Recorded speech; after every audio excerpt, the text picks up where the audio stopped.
Seguimos hablando de Venezuela, estamos de regreso y tenemos que referirnos porque un nuevo actor ha aparecido para referirse a las elecciones.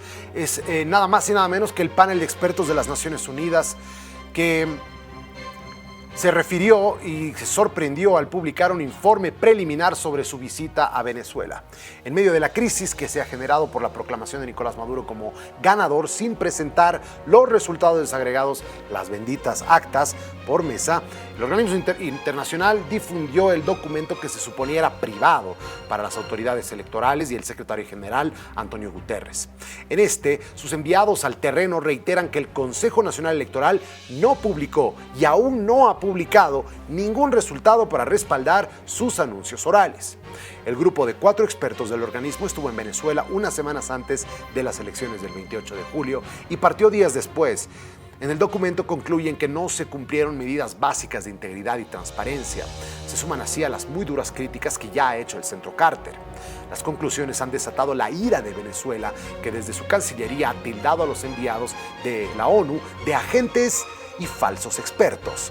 En un comunicado aseguran que el informe es un acto de propaganda y que supuestamente los especialistas durante su estadía tuvieron frecuentes contactos directos vía telefónica y a través de videoconferencias con funcionarios del Departamento de Estado de los Estados Unidos, por lo que sus declaraciones serían instrucciones de ese gobierno. Las actas se han convertido en la médula del conflicto postelectoral en Venezuela, con una extensa red de testigos y una ágil maquinaria electoral. La oposición ha logrado recaudar el 83% de estas actas generadas por las propias máquinas durante la votación. Las publicaron en una página web e hicieron de libre acceso la base de datos de los resultados, en los que dan por ganador al candidato opositor Edmundo González por una diferencia de 30 puntos sobre Maduro. Para este sábado se ha convocado una manifestación en la calle pidiendo a sus seguidores llevar impresa la copia del acta de su mesa de votación como instrumento de protesta. Por otra parte, el Parlamento el jueves sancionó la Ley Fiscalización, Regulación, Actuación y Financiamiento de ONG y asociaciones civiles sin fines de lucro, que las obliga a someterse ahora a un nuevo registro y escrutinio oficial de sus actividades y fuentes de financiamiento. La oposición venezolana llama a esta norma, que viene discutiéndose desde el año pasado, la Ley Antisociedad. Se aprueba en un momento en el que el chavismo ha radicalizado la represión de sus detractores tras las denuncias de fraude en las elecciones que le dieron la reelección a Nicolás Maduro, incluso, como en la vieja práctica, marcando con una X en el barrio pobre de Enero de las personas que participaron en las protestas, como para marcar quienes protestaron en contra de Maduro. A eso también ha aparecido el intento diplomático de Brasil, Colombia y México, que han propuesto que se repitan las elecciones en Venezuela. Esto no ha tocado ninguna arteria importante en Venezuela porque tanto la oposición como el chavismo han rechazado cualquier posibilidad de repetir las elecciones. Así que bueno, vamos a charlar con Rafael Archondo, el periodista que nos acompaña desde México. Él es boliviano y vamos a tener un segundo capítulo porque charlábamos con él justamente antes de las elecciones. Rafa, buenas tardes, bienvenido nuevamente a RTP Mundo. Hola Jorge Luis, ¿qué tal? Un abrazo para ti, para tu audiencia. Y bueno, pues esta es la segunda parte de nuestra conversación con mucha más información en medio. Así es. Bueno, quiero ver cuál es tu perspectiva en relación a lo que ha pasado y cuáles crees tú que son las salidas para Venezuela. Pues las salidas no se ven muy fácilmente. La verdad es que repetir las elecciones es algo que a mí me sorprendió como propuesta porque ni Maduro, ni María Corina Machado y Edmundo González están de acuerdo con ello.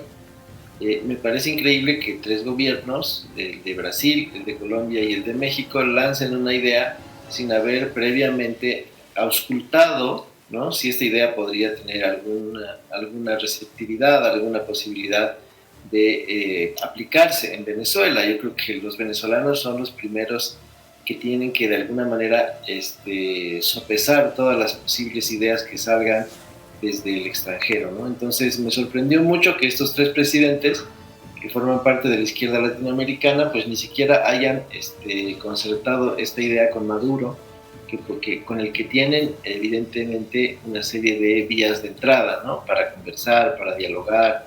Tienen una línea abierta, a diferencia de otros gobiernos que no tienen ningún acceso y que incluso han sido expulsados en sus embajadas en Caracas, ¿no? Entonces, Bueno, las salidas se ven muy difíciles. Yo no creo que se pueda repetir la elección. Repetir la elección implicaría para Maduro reconocer que no ganó, y para la oposición volver a comenzar de cero otra vez y de alguna manera descartar todo el esfuerzo que 15.000 testigos de mesa hicieron el domingo 28 de julio, recolectando todas las actas que forman efectivamente un número considerable, más del 80%, lo cual evidentemente ya arroja un resultado contundente, ¿no? Entonces, yo creo que lo que va a seguir sucediendo en Venezuela es que los seguidores de la oposición se van a tratar de movilizar en medio de la represión. Sobre todo va a haber mucha presión internacional. La movilización de este sábado, por ejemplo, se realiza, se dice, en 100 ciudades del mundo. Y entonces, bueno, se va a intentar también mostrar por esa parte un respaldo del mundo a Venezuela para tratar de mantener el tema de Venezuela en la agenda, ¿no? Y nos esperan pues prácticamente hasta enero una serie de meses de forcejeos y de intentos por avanzar con una línea de argumentación que creo que hasta este momento ya ha dado todo de sí. No sé si habrá otros elementos más, pero está claro que después de 20 días de la elección, el Consejo Nacional Electoral no tiene actas, o las tiene y no las quiere mostrar porque coinciden con las de la oposición, y la oposición pues levantando en alto su verdad, ¿no? Y entonces se trata de un juego, digamos, de narrativas, de una lucha discursiva que no sé efectivamente cuál va a ser el curso que va a terminar, digamos, desembocando a partir de lo que fue la elección del 28 de julio. Esto de las narrativas es lo que quiero ir a continuación, porque a mí de verdad me sorprende que se haya polarizado este tema cuando las pruebas son tan claras, ¿no? Es decir, si todo el aparato que ha puesto la oposición, justamente tratándose de cuidar, y además incluso teniendo hasta cierta experticia, habiendo aprendido del tiempo de todas las anteriores elecciones en las que nunca pudieron probar ningún fraude, en las que nunca pudieron probar nada. Esta vez se han alistado de manera sorprendente, han movilizado una cantidad importante de personas que con sus papelitos tenían las benditas actas, y entonces ahora tratar de culpar a que Estados Unidos quiere hacerse del petróleo de Venezuela, a mí en lo personal me suena vacío, porque lo que estamos viendo es que se han extraído, son documentos oficiales los que tiene la oposición, entonces es medio rara esta narrativa que se ha creado. Sí, totalmente correcto. Además que se ha demostrado, y por lo menos el Centro Carter lo ha dicho de forma muy contundente, que no existió, Jorge Luis, un hackeo. Es decir, la única excusa, la única argucia que en este momento tiene el Estado venezolano para no mostrar las actas es que hubo o habría habido un hackeo. Han pasado, repito, más de 20 días y no existen las actas oficiales, existen solamente las que recopiló la oposición con mucho esfuerzo, con mucho trabajo, en un operativo que efectivamente fue sorpresivo. Yo creo que si algo sorprendió a Maduro en este tiempo que ha transcurrido es la forma en que la oposición consiguió esas actas, y él prácticamente no ha podido refutar esa información. La única forma de refutar esa información es mostrando unas actas diferentes. Y entonces está claro que, digamos, a nivel discursivo, Maduro ha perdido completamente la credibilidad en Venezuela y fuera de Venezuela. Lo que sucede es que los factores de poder en el país están completamente del lado de un gobierno que ya dura 25 años, ¿no?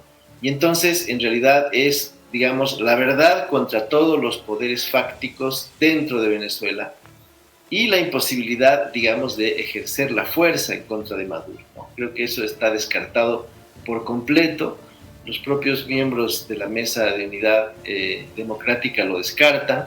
Y entonces es un afán, digamos, casi pacifista, yo diría gandiano, en el sentido de Gandhi, para intentar mover algo que efectivamente ha alcanzado una solidez, digamos así, muy fuerte, y que parece difícil de cambiar, de modificar, ¿no? Pero creo que ya todos los elementos que estaban, que podían haber entrado en la mesa están. Está el informe de Naciones Unidas que tú mencionabas, está el informe del Centro Carter, está la evaluación que han hecho algunos medios importantes de comunicación del material entregado por la oposición, el periódico El País, el periódico Washington Post, han revisado las actas, las han verificado de arriba a abajo y han dicho con toda claridad que son actas auténticas, porque además no se pueden falsificar. Una falsificación fácilmente podría salir a la luz porque tiene 3 candados de seguridad el sistema electoral venezolano. Entonces, como tú dices, es insólito que todavía haya quienes estén colocándose del lado de Maduro, quienes firman documentos solidarizándose con Maduro, quienes creen que hay un golpe de Estado en curso en Venezuela, cuando los documentos están ahí sobre la mesa y prácticamente son inobjetables. Otra cosa que sorprende, Rafa, es el apoyo que está recibiendo por parte de China y de Rusia más, de manera más importante, porque ya Vladimir Putin lo ha invitado a participar de la siguiente cumbre de los BRICS, específicamente a Maduro. Entonces es como que ellos están contentos con que siga Maduro y no importa que no haya seguido ningún tipo de reglas para hacerse reelegir, ni siquiera las propias reglas de su propio país, pero ellos están contentos. Y también nuestro propio país, acá Bolivia, ha felicitado ya a Maduro y habrá que ver cómo desarrolla la opinión del gobierno boliviano en el tiempo, si es que se queda Maduro, pero bueno, varios países sí han reconocido su victoria. ¿Qué podemos analizar de ellos?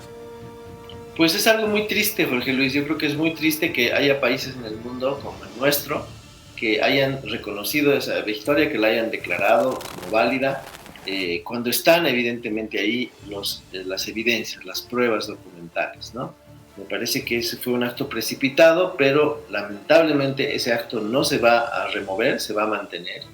Y bueno, en el caso, digamos, de los gobiernos de China y de Rusia, no resulta tan ilógico porque pues en China hay un solo partido político, el único que puede tener el poder, el gobierno, es lo que desearía con todo su corazón Maduro, que hubiera un sistema de partido único en Venezuela, y en Rusia prácticamente tenemos otra vez lo mismo.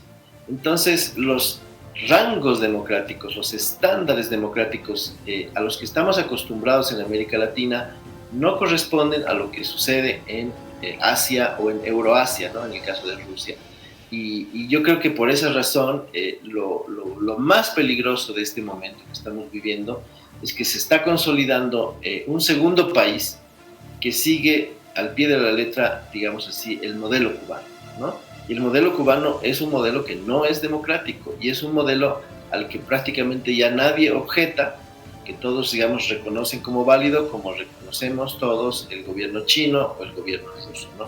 Y entonces en América Latina está ingresando, digamos, ahora con mucha más fuerza que antes, un esquema donde ya las elecciones son una especie de ritual, una especie de trámite, una exhibición simplemente de respaldo a una sola opción, como fueron las últimas elecciones rusas, y entonces creo que eso es lo preocupante. Y al interior de la izquierda latinoamericana, pues me parece que este es un asunto de primera importancia, ¿no?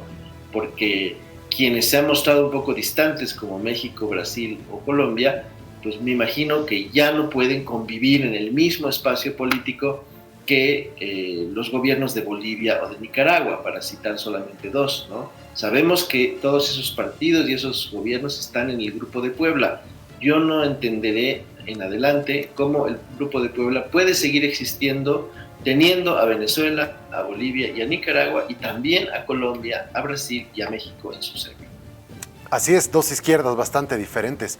Y bueno, ya para concluir, en base a lo que te estaba escuchando, siento que ya diste por perdido el hecho de que Venezuela ahora, o por sentado, que Venezuela se va a convertir en otra Cuba. Es decir, tú estás viendo que es más probable que Maduro se atrinchere en el poder y que se quede para siempre como Cuba, más que una posibilidad en la que se le permite a Edmundo González ser el presidente.